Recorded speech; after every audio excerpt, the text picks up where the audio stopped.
Bonjour à toutes et à tous, c'est Stéphane pour la chaîne Foualier, je vous remercie de me retrouver chez moi et donc chez vous. La question du voile, c'est une question qui est extrêmement épineuse. Quand on pense au voile, on pense naturellement à la religion musulmane, mais il y a d'autres religions qui sont concernées par cette obligation-là, chez les juifs orthodoxes par exemple. Et il n'y a pas très longtemps, l'un d'entre vous m'a envoyé un article très intéressant du Courrier international qu'on va lire dans la dernière partie de la vidéo, qui montre que quand les femmes se libèrent de l'injonction du voile, elles ne sont finalement pas du tout libérées du patriarcat, elles ne sont pas du tout libérées des injonctions masculines. C'est une lecture assez intéressante. Mais avant ça, je me suis un petit peu intéressé à la question de la religion musulmane en Égypte et des obligations ou non-obligations à porter le voile, je n'y connaissais rien, et je suis tombé sur deux articles. Un autre du Courrier international, on va commencer la lecture par celui-là, qui date de 2010, un autre qui a été publié par la BBC, qui date de 2022, qui nous apprennent des choses vraiment intéressantes sur la façon dont le patriarcat fonctionne, dont la domination masculine s'exerce sur les femmes, que ce soit pour des questions religieuses, que ce soit pour des questions vestimentaires, que ce soit pour des soi-disant habitudes sociétales, qui sont en réalité de la misogynie pure et dure. Et je vais vous en faire la lecture et un petit commentaire, c'est très intéressant. Donc le premier, le voilà. Premier article de Courrier international sur les deux, 14 avril 2010. Ma vie quotidienne sans voile au Caire, la capitale d'Égypte. On nous dit que la loi n'impose pas aux femmes de porter le voile, j'ai vérifié, c'est vrai, il n'y a pas d'obligation de porter le voile dans la loi égyptienne, mais la pression de la société semble plus efficace. Un climat de terreur empêche tout débat sur sa légitimité religieuse. Effectivement, on le voit même en France, qu'il y a une sorte de terrain miné à chaque fois quand il y a la question du voile qui est posée. On invite les éditorialistes les plus xénophobes, les plus racistes qui soient, et puis ça donne en fait un débat soit avec une personne d'extrême gauche à côté qui défend la liberté individuelle d'absolument tout, et à droite, voilà, une personne particulièrement xénophobe qui va considérer que les pays qui imposent le port du voile sont des pays arriérés, etc. Ça donne des débats qui n'ont absolument aucun intérêt, et il n'y a pas beaucoup de réflexion, il n'y a pas beaucoup de discussion autour du voile qui vaille vraiment la peine d'être entendu.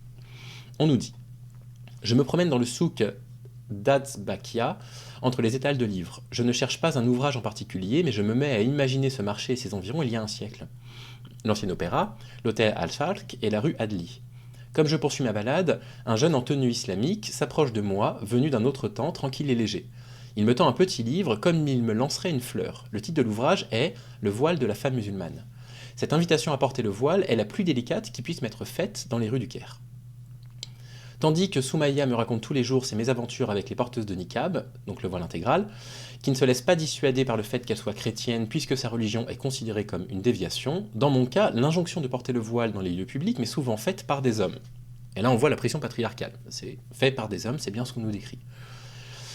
Que de fois l'ai-je entendu dans le centre-ville de la bouche d'hommes adultes ou de gamins chahuteurs. Mais elle peut venir aussi de femmes. La première fois avec mon amie française Christine, qui a de longs cheveux blonds. Nous approchions de la station de métro lorsque j'ai entendu derrière moi des murmures, puis j'ai reçu un coup sur la nuque. Un groupe d'adolescentes voilées qui sortaient de l'école m'a crié: Oh femme, voile-toi. On peut imaginer l'altercation qui a suivi cette agression et le scandale provoqué par l'attroupement des curieux. Là, on voit quelque chose auquel on assiste de temps en temps sur les réseaux sociaux, à savoir la démonstration que le patriarcat, la misogynie, est tellement présente, elle est tellement prégnante qu'elle déteint sur absolument tout le monde. Et ce serait un tort de considérer que la misogynie n'est retransmise que par les hommes.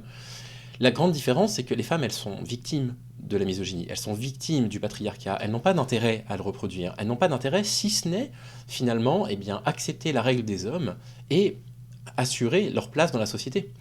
Donc moi je suis pas du tout critique par rapport à ça. Je sais que les gens n'arrêtent pas de dire mais tu fais de deux poids deux mesures puisque quand il y a des problèmes qui concernent des femmes, tu dis toujours qu'elles sont pas responsables. Je dis pas qu'elles sont pas responsables.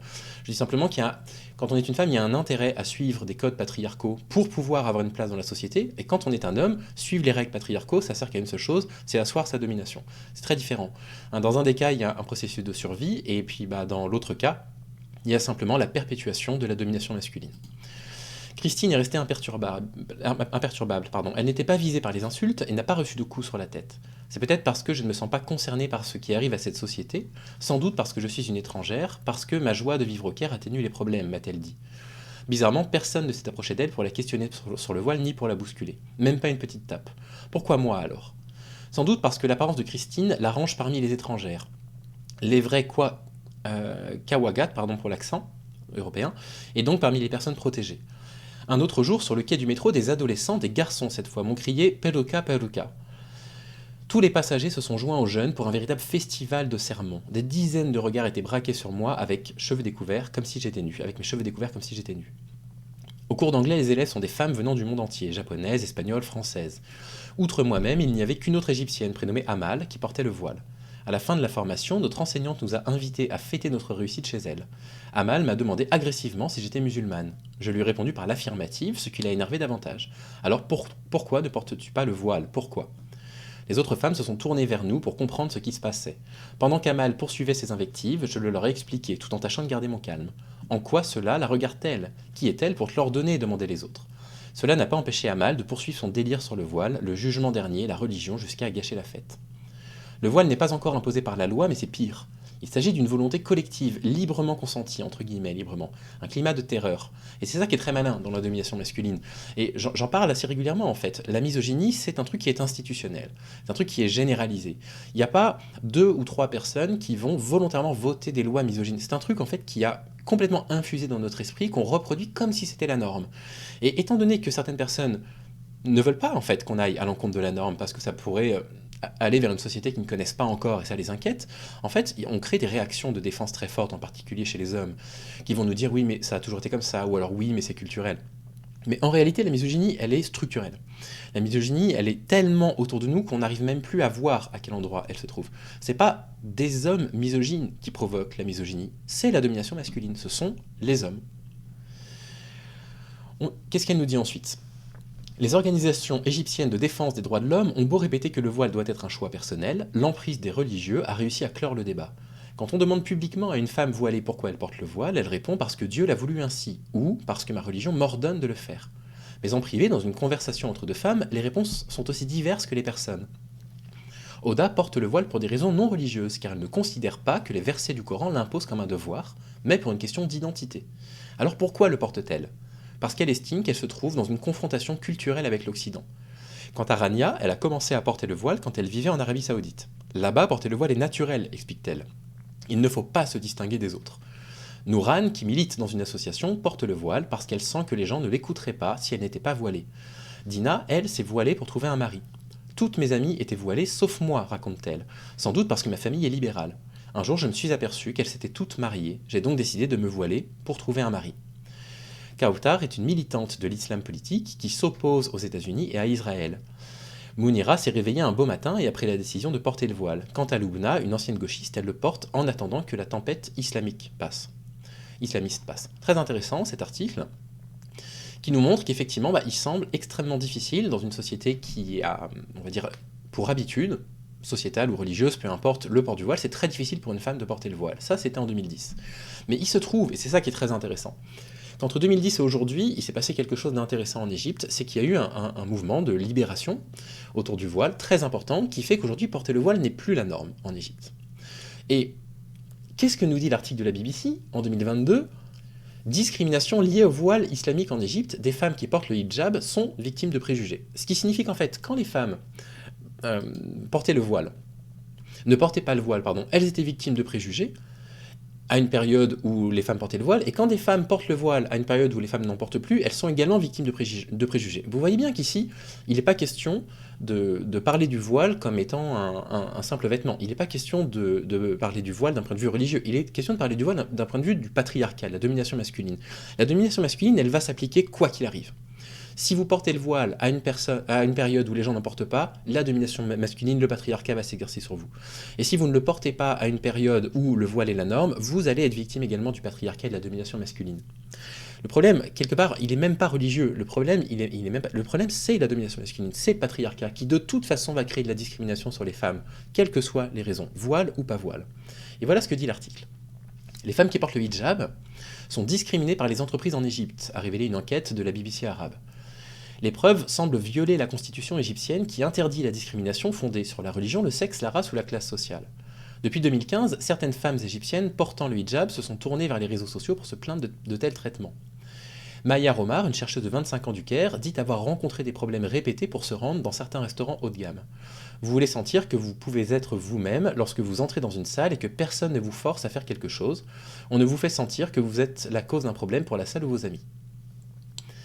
Sur les groupes de réseaux sociaux de style de vie hijabi, BBC News Arabique a découvert ce qui semble être une tendance croissante. Les femmes accusant de nombreux lieux de leur refuser l'entrée si elles portent un hijab. Donc on leur refuse carrément l'entrée parce qu'elles portent le hijab. Je passe ça parce qu'il y a encore plus grave juste après, et je veux que la vidéo soit relativement courte. On nous dit « Nous avons envoyé un couple marié en civil, la femme qui porte le hijab dans certains des lieux qui nous ont dit que les femmes portant le hijab n'étaient pas autorisées à entrer. À l'aubergine, dans le quartier UP de Zamalek, le portier a immédiatement dit au couple que le foulard était interdit car il y a un bar à l'intérieur. » Qu'est-ce qu'on nous dit en plus? Vous allez voir que c'est relativement grave, donc on leur refuse l'entrée à pas mal d'endroits. On nous dit, je vais retrouver tout de suite le passage qui est assez inquiétant.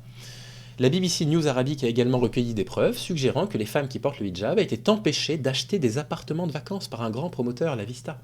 La société a des projets au Caire ainsi que plusieurs développements côtiers haut de gamme. Dans le passé, il a vendu des propriétés à des femmes portant le hijab, mais notre enquête a révélé de nombreux messages sur les réseaux sociaux accusant La Vista de changer sa politique et de leur imposer désormais des restrictions. Je vous laisserai lire les articles, je les mets dans la description, c'est très intéressant.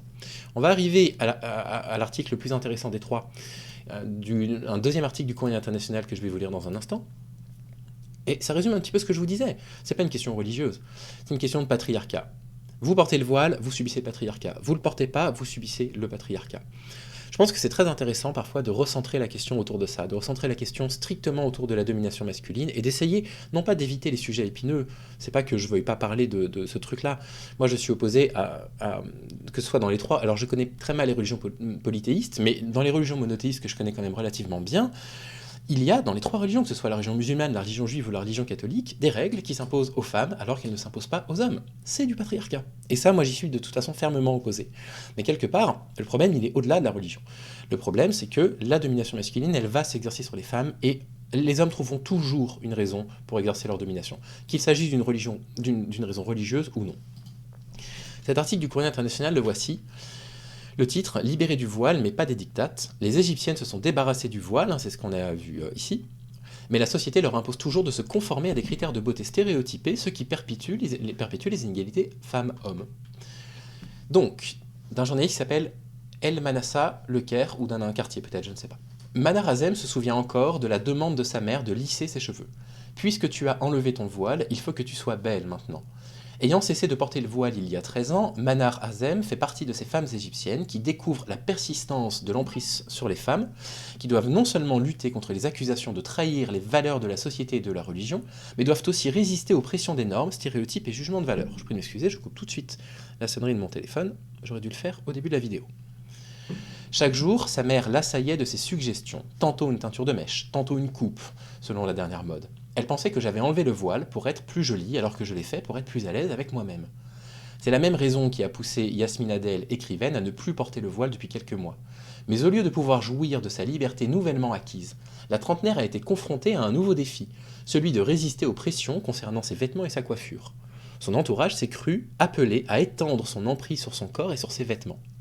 Dans un premier temps, on m'a traité comme si c'était acquis que j'avais pris ma décision sur un coup de tête et que j'allais rapidement revenir en arrière. Quand les appels à remettre le voile n'ont pas eu d'effet, on a commencé à me demander si j'avais des problèmes personnels ou si c'était pour ressembler à des copines à moi. Et vous voyez en fait, l'injonction à porter le voile, elle diminue en Égypte et elle laisse la place à une injonction à être jolie, à une injonction à prendre soin de soi, à une injonction à avoir les cheveux de telle ou telle façon, de s'habiller de telle ou telle façon. Le patriarcat, partout et toujours. Le voile, en fait, c'est pas la question centrale. La question centrale, c'est la domination masculine, le contrôle du corps des femmes par les hommes. Ça va passer par absolument tout ce qu'ils peuvent, je sais pas, par la religion, par la société, par la tradition, par tout ce que vous voulez. Et je pense que c'est bon de le rappeler. Le problème là, c'est la domination masculine en général. Ces tentatives d'imposer des critères de beauté stéréotypés font partie des mécanismes de perpétuation de l'inégalité entre les sexes. Chaque fois que les femmes réussissent à abattre des obstacles légaux à l'égalité, elles se voient imposer des critères impitoyables de beauté, explique Michel-Antoinette Paludi dans son livre Le féminisme et les droits des femmes à travers le monde, qui n'a pas été traduit. Fatima Ahmad, journaliste, a elle aussi dû faire face à des remarques sans aménité après avoir enlevé son voile il y a 11 ans. Non pas de la part de sa mère, mais de la part de son patron.